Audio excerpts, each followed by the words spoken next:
পররাষ্ট্র উপদেষ্টা আমাকে বললেন যে ওয়ার্ল্ড ব্যাংক যা বলবে তাই করতে হবে। আমি বললাম ভাই, ওয়ার্ল্ড ব্যাংকে আমাদের ফাদার মাদার, যা বলবে তাই শুনতে হবে। আর্গুমেন্টাল পয়েন্টে আসো। সরকারকে সুস্পষ্ট বার্তা দিল সেনাবাহিনী।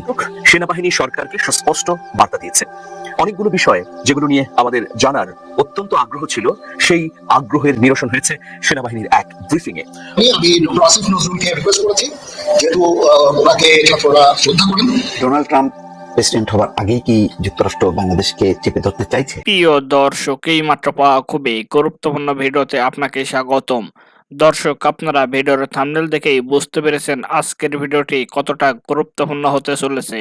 দর্শক, আজকের ভিডিওতে অনেক চাঞ্চল্যকর সব গোপন তথ্য ফাঁস করা হবে, তাই না টেনে সম্পূর্ণ ভিডিওটি দেখতে থাকুন এবং এই রকম আরো নিউজ শুনতে চ্যানেলটি সাবস্ক্রাইব করে আমাদের সাথেই থাকুন। তো চলুন দর্শক, কথা না বাড়ে আমরা মূল ভিডিওতে যাই। ডোনাল্ড ট্রাম্প প্রেসিডেন্ট হবার আগেই কি যুক্তরাষ্ট্র বাংলাদেশকে চেপে ধরতে চাইছে? দর্শক, এই প্রশ্নটা কেন করলাম? করার একটি কারণ আছে। একটি শিরোনাম দেখে দর্শক এই প্রশ্নটি আপনাদের সামনে উপস্থাপন করলাম। শিরোনাম হচ্ছে, বাংলাদেশে সব সাংবাদিকের স্বাধীনতা এবং অধিকার নিশ্চিত চায় যুক্তরাষ্ট্র। খেয়াল করেন তো, ঠিক এই ধরনের কথা কিন্তু শেখ হাসিনার আমলের শেষের দিকে মত প্রকাশের স্বাধীনতা, সাংবাদিকের স্বাধীনতা, এগুলো নিয়ে যুক্তরাষ্ট্র যথেষ্ট পরিমাণ তৎপর ছিল। পিটার ডি হাস মনে আছে, একাধিকবার কিন্তু এই মত প্রকাশের স্বাধীনতা, গণমাধ্যমের স্বাধীনতা নিয়ে কথা বলছেন, এবং এটি একটা বড় ধরনের চাপ ছিল আওয়ামী লীগ সরকারের উপর বা শেখ হাসিনা সরকারের উপর। এখন কিন্তু এই চাপটা শুরু হলো অন্তর্বর্তী সরকারের উপর দিয়ে, যেটা ডক্টর মোহাম্মদ ইউনূস যার প্রধান।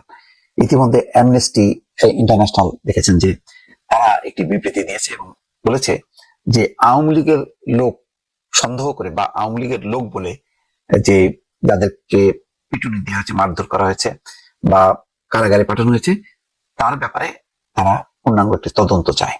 এটাও একটা বড় চাপ যে সেদিন 10 তারিখে নূর হোসেন দিবস উপলক্ষে আওয়ামী লীগ সমাবেশ ডেকেছিল 3টায়, কিন্তু সেই সমাবেশ তারা করেনি। তার আগে প্রতিরোধ করা হয়েছে, কিন্তু আশেপাশ থেকে বিভিন্ন জনকে আওয়ামী লীগের নাম দিয়ে তাদেরকে পেটানো হয় এবং আইন শৃঙ্খলা রক্ষাকারী বাহিনীর হাতে তুলে দেওয়া হয়। আইন শৃঙ্খলা বাহিনী অনেককে অ্যারেস্ট করে, অন্তত 55 জনের খবর এসেছে যে তাদেরকে কারাগারে পাঠানো হয়। এই ব্যাপারটা তারা মানবাধিকার লঙ্ঘন হিসেবে দেখছে এবং তার তদন্ত চায়।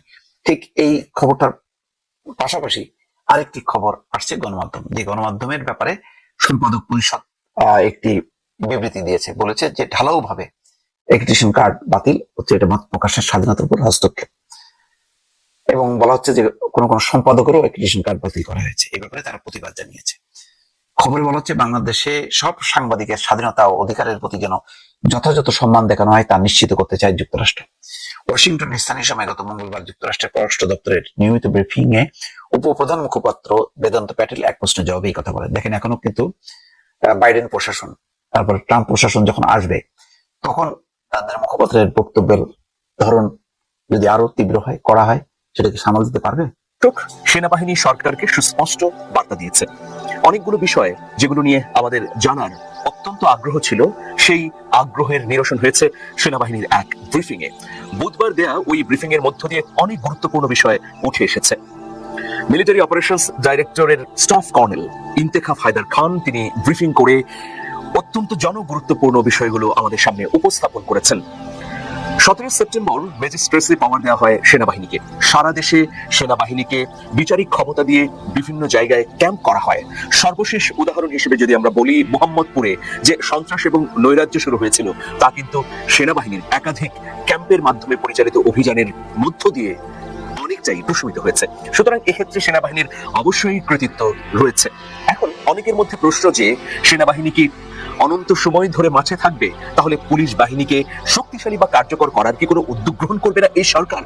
এই পরিপ্রেক্ষিতে একটা বিষয় সুস্পষ্ট করেছে সেনাবাহিনী, যে বিষয়ে মানুষ খুব করে জানতে চাইছিল যে সেনাবাহিনী আর কতদিন মাঠে থাকবে। স্টাফ কর্নেল ইন্তেখাব হায়দার খান তিনি সুস্পষ্টভাবে বলেছেন যে সেনাবাহিনী ডিপ্লয় হয়েছে সরকারি সিদ্ধান্তে। সরকারি সিদ্ধান্ত নেবে সেনাবাহিনী কতদিন মোতায়েন থাকবে। এটা একটা সুস্পষ্ট বা একটা সোজা সাপটা উত্তর। আপনারা জানেন যে গত জুলাই মাসে ছাত্র জনতার আন্দোলন শুরু হবার পর পতিত আওয়ামী লীগ সরকার সেনাবাহিনী মোতায়েন করে। শুধু তাই নয়, সেনাবাহিনীকে তারা ছাত্র জনতার এই আন্দোলন দমন করবার জন্যও নির্দেশ দেয়। এখন এই নির্দেশ প্রদানের সঙ্গে সঙ্গে আমরা দেখেছি যে আগস্টের শুরুর দিনগুলোতে সেনাবাহিনীর মাধ্যমে কারফিউ জারি করা হয়েছে। 5ই আগস্ট সরকারটির পতনের পর সেনাবাহিনীকে আর ব্যারাকে ফিরিয়ে নিয়ে যাওয়া হয়নি।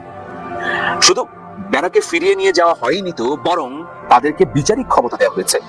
একটা উদ্ভূত পরিস্থিতিতে বা পরিবর্তিত রাজনৈতিক প্রেক্ষাপটে সেনাবাহিনী যেন বিভিন্ন জায়গায় আইন শৃঙ্খলা রক্ষা করতে পারে, সেজন্যই মূলত তাদেরকে বিচারিক ক্ষমতা দেওয়া হয়। সেই বিচারিক ক্ষমতাটি এখনো বলবৎ রয়েছে, কারণ 17 সেপ্টেম্বর এই বিচারিক ক্ষমতাটি দেওয়া হয়েছিল। সেপ্টেম্বর থেকে অক্টোবর, অক্টোবর থেকে নভেম্বর, এই সময়টি শেষ হবে 17 নভেম্বর, মানে আর 3 দিন পর সেনাবাহিনীর বিচারিক ক্ষমতার মেয়াদ শেষ হবে। তাহলে সরকার কি সিদ্ধান্ত নেবে? এই বিচারিক ক্ষমতাটি কি তাদের উপর বলবৎ থাকবে? আপাত দৃষ্টিতে যেটা দেখা যাচ্ছে যে এর বাইরে অন্য কোনো চিন্তা করার কোনো সুযোগ নেই, কারণ আমরা দেখছি যে আইন শৃঙ্খলা রক্ষাকারী বাহিনী হিসেবে পুলিশ এখনো তার মেরুদণ্ডকে সোজা করে দাঁড়াতে পারেনি। বিভিন্ন জায়গায় আইন শৃঙ্খলা পরিস্থিতির যে অবনতি হচ্ছে তা মোকাবেলার জন্য সেনাবাহিনীকেই পাঠাতে হচ্ছে। পরিস্থিতি নিয়ন্ত্রণে সেনাবাহিনী একটা ভূমিকা রাখার চেষ্টা করছে। এইরকম পরিস্থিতিতে আগামী 17 নভেম্বর এই অন্তর্বর্তী সরকার কি সিদ্ধান্ত নেয় সেটাও একটা দেখার বিষয়। এই প্রেক্ষাপটেই কিন্তু ইন্তেখাব হায়দার খানকে প্রশ্ন করা হয়েছিল যে আর কতদিন আপনারা মাঠে থাকবেন। তখন তিনি বলেছেন এ বিষয়ে সরকার নিশ্চয়ই সিদ্ধান্ত নেবে। একটা প্রশ্ন যে সেনাবাহিনীকে বিচারিক ক্ষমতা দেওয়ার পরে সেটা ইতিবাচক হয়েছে না নেতিবাচক হয়েছে, এই বিষয়ে প্রিয় দর্শক আপনাদের মতামত আমরা নিতে চাই। পররাষ্ট্র উপদেষ্টা আমাকে বললেন যে ওয়ার্ল্ড ব্যাংক যা বলবে তাই করতে হবে। আমি বললাম ভাই, ওয়ার্ল্ড ব্যাংক কি আমাদের ফাদার মাদার? যা বলবে তাই শুনতে হবে। আর্গুমেন্টাল পয়েন্টে আসুক আমার সাথে।